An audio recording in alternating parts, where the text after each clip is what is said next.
ரொம்ப வருஷமா நம்ம வீட்டில் வந்து பார்த்தீங்கன்னா கலைஞர் டிவி தான் ஓடிட்டு இருந்துச்சு. ஒரு சில பேர் வந்து பார்த்தீங்கன்னா இன்னமும் கலைஞர் டிவி ஓடுதான்னு கேட்டிருந்தீங்க. ஒரு சில டைம்ல ரிப்பேர் ஆயிருக்கும். அதை கொண்டுட்டு போய் கடையில் கொடுத்து நாங்கள் சரி பண்ணிட்டு வந்துட்டோம். வீடு இதுக்கு முன்னாடி கொஞ்சம் குட்டியாக தான் இருந்துச்சு. சரி ஆல்ட்ரேஷன் பண்ணிட்டு அதுக்கப்புறம் பெரிய டிவி வாங்கிக்கலாம்னு சொல்லிட்டு தான் நம்ம வந்து வேறு டிவி வாங்கலை. வீட்டு வேலைலாம் முடிஞ்சதுக்கப்புறம் பார்த்தீங்கன்னா அப்பா அம்மாவே நமக்கு வந்து டிவி வாங்கிட்டு வந்துட்டாங்க. வீடும் பால் காய்ச்சிட்டோமா, சரி அப்பா அம்மா இருக்கும் போதே டிவி போட்டு செக் பண்ணிடலாம்னு சொல்லிட்டு செட் பண்ணியாச்சுங்க. செட் பண்ண உடனே வந்து பார்த்தீங்கன்னா டிவி எப்படி ஆன் பண்ணணும் எனக்கு தெரியல.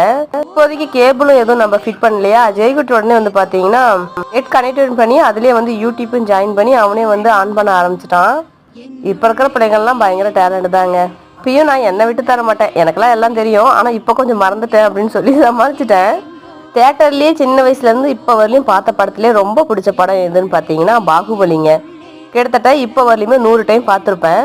உங்களுக்கு அந்த மாதிரி தேட்டரில் பார்த்த படம் எது உங்களுக்கு ரொம்ப பிடிக்கும்னு சொல்லிட்டு கமெண்ட் பண்ணுங்கள்.